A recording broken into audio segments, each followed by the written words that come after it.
Geschniegelt und gestriegelt, frisch aus der Toilette. Ja, oder?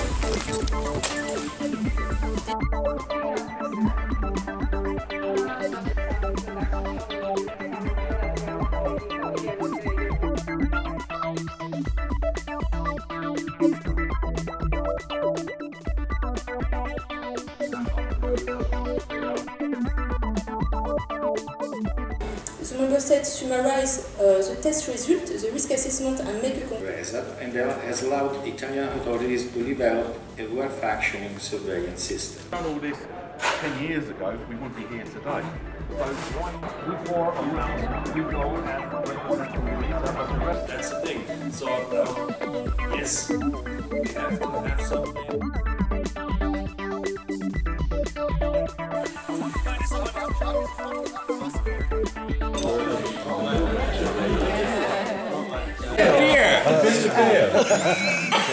Short arms.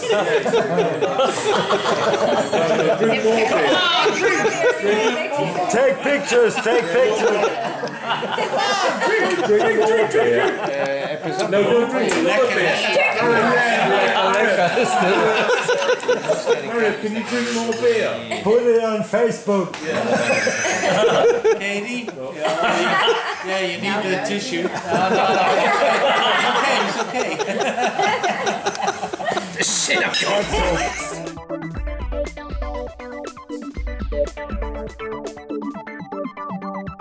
From the German Tattoo Association will give us a short view from his side to tattoo hygiene. Yeah, thank you.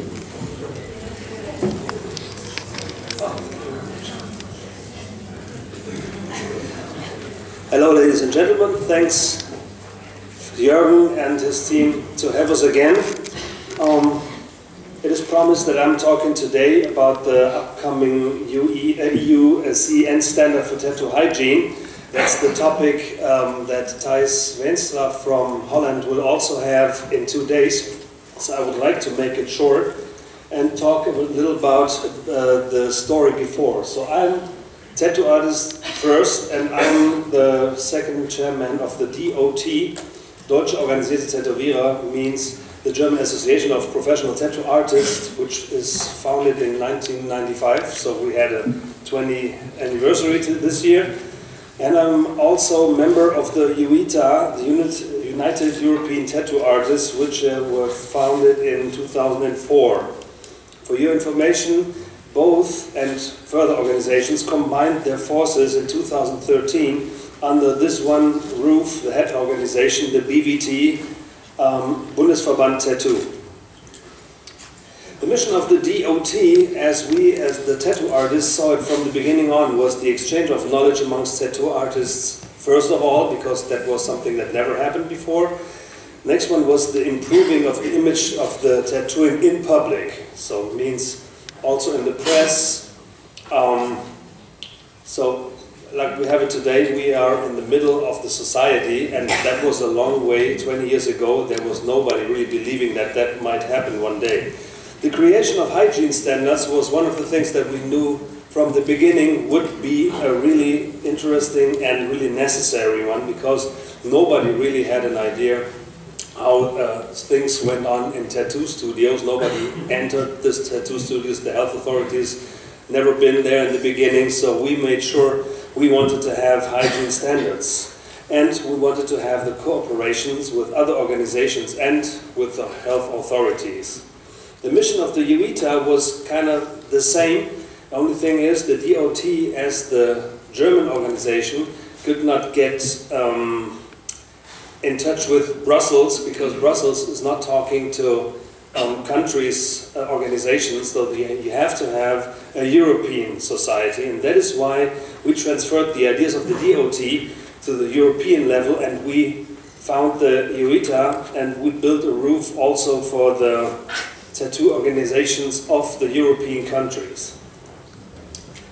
The guidelines of the UETA and the DOT are at the moment in the current version of 2008, and we are about, as we say, that's why I'm standing here, we are working on a European standard, so that thing might change a little bit in future.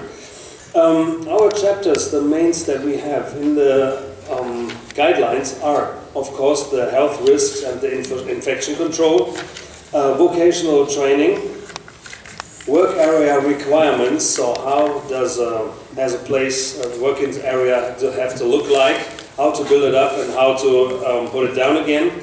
The disinfection and sterilization of material, that was in the beginning more important than it is now. It is still important, but meanwhile the tattoo artists switch more and more to disposables, which is a good one in my opinion, but still we have the disinfection and the sterilization of the material and of course of the environment in the whole studio. Then we have waste management, which is also a thing that is very interesting and important, because nobody really wants to touch the contaminated stuff that we are working with. So that is a thing that also has to be regulated and made really safe. And of course the procedures and preparations, like I said, how to build up a working space and everything. So that is what we all included in our guidelines. Only thing that we have a problem with is we have that in Germany and we think it's a good one, and it's not all over Europe, but we are, meanwhile, we are Europeans. We as the Germans, we feel European, hope all the others here do as well. So we have to have a standard that is not only for one country, we should have a standard that works for all. So that is also the equality of the competition needs to be ensured within Europe. Means if we in Germany work with a more strict standard than in other countries, they have the opportunity to maybe offer cheaper tattoos because the expenses are not as high as in Germany. That is a thing that has to be ensured as well. And since every European citizen is allowed to work all over, there's also the absolute need of an equal standard to avoid confusions or different laws or regulations. For example, talking about guest artists. Meanwhile, it's a very common practice that tattoo artists working all over the world, at least all over Europe. So Germans travel to England, English travel to France, like that. And it's always confusing if you do not know which law at the moment is working for me where I'm sitting now. So it would be so much more helpful if we have the same law or the same regulations all over Europe, because that would make way easier, and we don't have to always ask or make sure, or like it was in France, you have to pass a test before you work there, which is kind of always too much hassle for both, for the health authorities and also for the tattoo artists. And of course the clients, wherever they go, if they're on vacation or at home, they have to be safe that the regulations from the health authorities are always the same, or at least safe for everybody, that they can get tattooed wherever they go. So I'm not talking about the quality of the tattoo, but at least about the hygiene. How to establish a CEN, the European standard? That was the question we've asked ourselves. And we had to contact the DIN, the Deutsches Institut für Normung, that translates German Institute for Standardization, because we as the organization, we cannot just go and say, hey, we'd like to have a norm. We have to do that with our German institute, and we have to use the DIN network to connect with the other European norm institutes in order to create the CEN norm. The launch of the technical committee paper CEN-TC 435 was the result. So Brussels was interested in having such a guideline for tattooing for Europe, and this is the scope, that is the roof under that everything takes place. It's kind of a complicated thing to me. It's a standardization of requirements and recommendations for the provision of tattooing services. This includes requirements on information to customers, that is informed consent. Hygienic performance of tattooing, including knowledge and skills, infection control, vaccination, suitable facilities as well as requirements for cleaning, disinfection and sterilization, management of waste, necessary documentation and aftercare information. Sorry, I had to read that. Meanwhile, our family sitting in Berlin, meeting there, is growing. It started with a smaller group. Meanwhile, there are participating Denmark, Italy, Switzerland, Germany, of course, the United Kingdom, the Netherlands, France, Ireland, Austria, Belgium, Slovakia, the Czech Republic. So we are all sitting there on the table and talking about our standards. The first step was we in Germany had to first find a German mirror committee. So we had to find experts like tattoo artists, as like me, scientists, and also representatives of the health authorities and the Consumer Protection Service, and members, of course, of the DIN, because we have to work with them. And we were sitting there in several meetings and first talked about all our hygiene standards and made it kind of a DIN-translated version. Because what we did as tattoo artists, also with scientists, but it was not really conformed to the DIN. That is what we did first. And then we had our first international meeting in December 2014.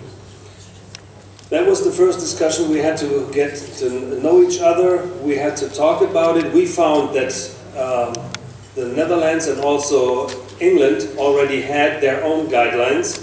So we had, meanwhile, 3 on the table. Ours, the German as the first one, and then also the Dutch and the English. And we found that to merge them together would be a thing too much on the table in Berlin. That is why we built up a task force. And we met the first time this year in February in England, in London, with the experts from England and Netherlands, and tried to merge as good as we could our 3 guidelines to make one really outstanding and sensible one. We didn't make it all, so we were, I think, on a good way, but I think there's 1/3 of the work still has to be done, and that is why we are meeting again in June 2015 in Amsterdam for the second part of this task force, and this time also France will be participant. The presentation of the final guideline, hopefully, hope dies last, hopefully will take place in 2 years. I'm not sure if we can really make it happen in 2 years, but that's what we're trying to do. Thank you very much.